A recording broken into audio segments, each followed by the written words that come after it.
Good morning students this is Amit Vyas. आज हम लोग स्टडी करेंगे कि किसी सर्किल में किसी आर्क के द्वारा सेंटर में सबटेंडेड एंगल एंड उसकी आर्क लेंथ के बीच में क्या रिलेशन होता है। अंडरस्टैंड? कोई भी सर्किल अगर हमको गिवन है, जैसे कोई भी सर्किल हमको गिवन है, suppose this is a circle, तो इस सर्किल का अगर हम कोई भी आर्क कंसीडर करें, जैसे मान लो मैंने इस सर्किल का ये आर्क कंसीडर कर लिया, ओके, इस सर्किल का मैंने ये आर्क कंसीडर कर लिया, suppose the name of this arc is A B. तो ये जो आर्क ए बी है इसकी कुछ ना कुछ लेंथ होगी और ये आर्क सेंटर में कोई ना कोई एंगल भी सबटेंड कर रहा होगा। ये जो आर्क ए बी है, सपोज कर लिया इसकी लेंथ है एल, ओके, इसकी लेंथ को हमने स्मॉल एल सपोज कर लिया। और ये जो आर्क है सेंटर पे जो एंगल बना रहा, सपोज कर लिया सर्किल का सेंटर ये है ओ, तो ये आर्क सेंटर पे जो एंगल सबटेंड कर रहा है that angle suppose theta, suppose कर लिया the angle subtended by this arc at the centre of the circle is theta. Then what is the relation between L and theta? Today we will study this. अब चूंकि ये circle है तो circle की कोई ना कोई फिक्स रेडियस भी होती है। तो मान लिया कि ये जो मेरा सर्किल है जिसका सेंटर ओ है, इसकी रेडियस है स्मॉल आर, ओके। तो एल एंड थीटा के बीच में जो रिलेशन होता है वो ये है कि L is equal to are theta, L is equal to are theta. मतलब जो आर्क लेंथ होती है वो radius into subtended angle at the centre के प्रोडक्ट के इक्वल होती है। किसी भी सर्किल के द्वारा उसके सेंटर में सबटेंडेड आर्क की लेंथ इज इक्वल टू होता है उसकी रेडियस इनटू उसके द्वारा सबटेंडेड एंगल का प्रोडक्ट। और यहाँ पर एक बात बहुत इम्पॉर्टेंट है जिसको कि बच्चे भूल जाते हैं या इसको यूज़ नहीं करते हैं, वो ये है कि ये जो मेरा थीटा है this should be in radian. जब भी हम इस फार्मूले को अप्लाई करेंगे तो थीटा को हम किस में कंसीडर करेंगे? रेडियन में, क्योंकि थीटा यहाँ पे एंगल है। एंगल को हम डिग्री में भी मेजर करते हैं, मिनट में भी मेजर करते हैं, सेकंड में भी मेजर करते हैं। तो आपको इस बात को याद रखना है कि जो आप एंगल कंसीडर करोगे वो रेडियन में कंसीडर करोगे, ओके। क्योंकि अगर आप इस बात को याद नहीं रखोगे तो कुछ जगह तो आपका आंसर आ जाएगा लेकिन आपके आंसर के कई जगह पे गलत होने के चांसेस भी हैं। इसलिए आप इस बात को बिल्कुल याद रखना है आपको, ठीक है। तो इसमें क्वेश्चन आपको कैसे मिलेंगे? जैसे इस फार्मूले में तीन चीज़ें हैं, एल आर थीटा, तो इसमें क्या होगा? Any two quantities, any two values आपको गिवन होंगी। कभी एल आर गिवन होगा तो थीटा पूछा होगा, कभी आर एंड थीटा गिवन होगा तो एल पूछा होगा, कभी एल एंड थीटा गिवन होगा तो आर पूछा होगा, ठीक है। एनी टू थिंग्स आपको गिवन होंगी और थर्ड वाली आपसे पूछी गई होगी। तो इसमें आपको कोई ज़्यादा वैसे क्वेश्चन मिलने वाले नहीं हैं। चलिए एक आध क्वेश्चन भी देख लेते हैं।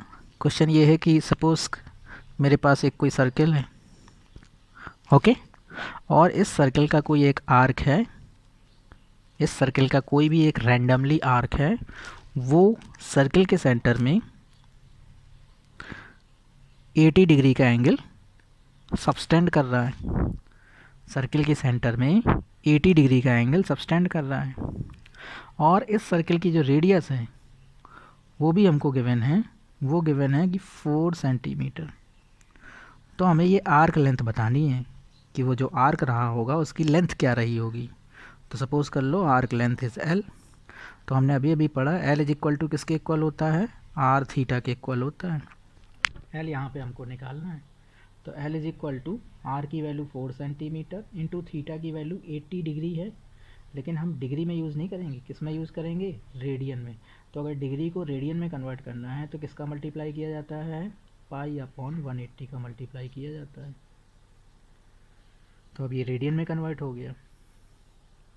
तो यहाँ पर क्या होगा, ये 0 से 0 कैंसिल हो जाएगा और ये हो जाएगा 2 2 ज़ा 4, 2 9 ज़ा 18, सो 2 8 ज़ा 16 pi upon 9।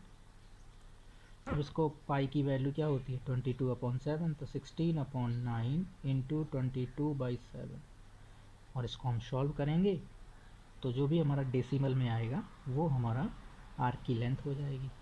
Understand?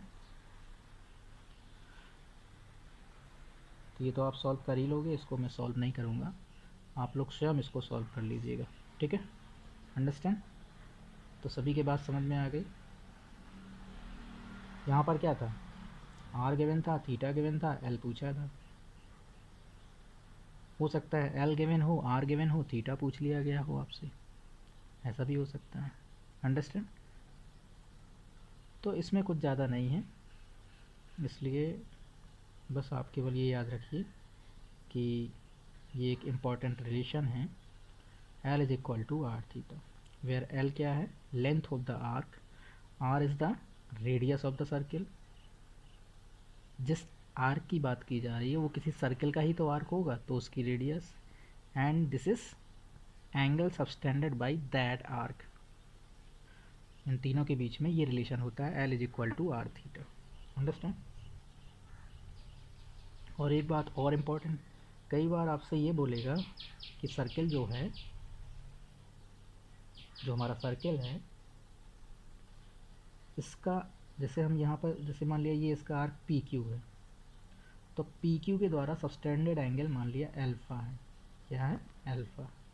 P Q के द्वारा सबटेंडेड एंगल एल्फा है।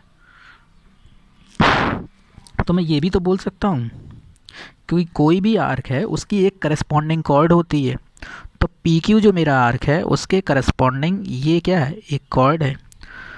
तो ये जो एल्फा है इसको हम दो तरीके से बोल सकते हैं, this is the angle subtended by arc P Q, और I can also say this is the angle subtended by chord P Q.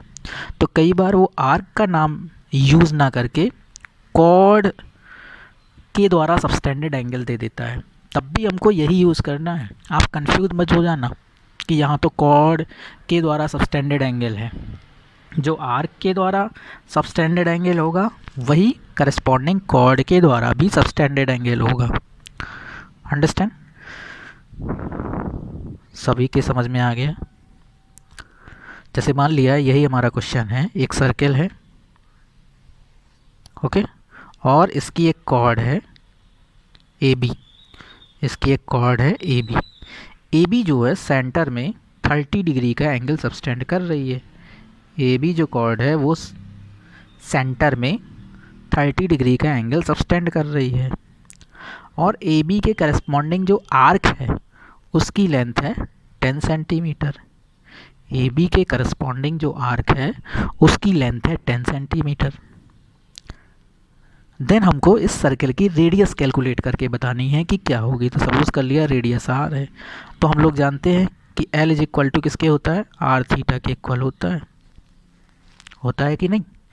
L क्या होता है, length of arc which is given here 10 centimetre, R radius, theta is 30 degree, but हम 30 degree थोड़ी use करेंगे, angle को हमें किस में यूज़ करना है, रेडियन में। तो 30 डिग्री को अगर हम रेडियन में कन्वर्ट करेंगे तो आएगा π/6, आप लोग कर सकते हो।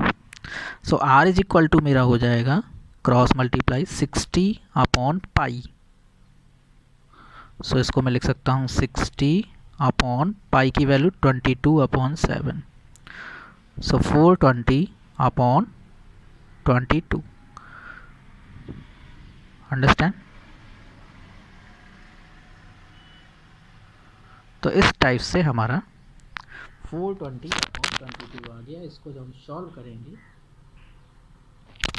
सॉल्व करेंगे तो हमारा आंसर जो भी होगा वो आ जाएगा, रेडियस की लेंथ आ जाएगी। अंडरस्टैंड? तो इस टाइप से हमको ये क्वेश्चंस सॉल्व करने हैं। तो जो आपकी सेकंड एक्सरसाइज यानी फर्स्ट एक्सरसाइज में इसी टाइप के आपको क्वेश्चन मिलेंगे जो इस रिलेशन पे बेस्ड होंगे, तो उनको आपको सॉल्व करना है। Okay, So thank you. In the next lecture I will discuss variation of trigonometric ratios with respect to quadrant. मतलब नेक्स्ट लेक्चर में हम लोग पहले कुछ ट्रिग्नोमेट्रिक रेशियोज़ के बारे में स्टडी करेंगे और फिर हम इनके variations with respect to quadrant क्या होते हैं उनको स्टडी करेंगे। मींस अब नेक्स्ट वीडियो में एक्चुअल में ट्रिग्नोमेट्री आपकी स्टार्ट होगी। अभी तक उससे रिलेटेड कुछ थिंग्स थी, जैसे कि एंगल और ये relation L is equal to are theta, ये सारी के सारे ट्रिग्नोमेट्री में अप्लाई होने वाली थिंग्स हैं जो कि हमें जानना बहुत ज़रूरी था। तो ये अब हमारी सारी चीज़ें ख़त्म हो चुकी हैं। नेक्स्ट लेक्चर में हम लोग प्योर ट्रिग्नोमेट्री में आ जाएंगे। Okay, so thank you.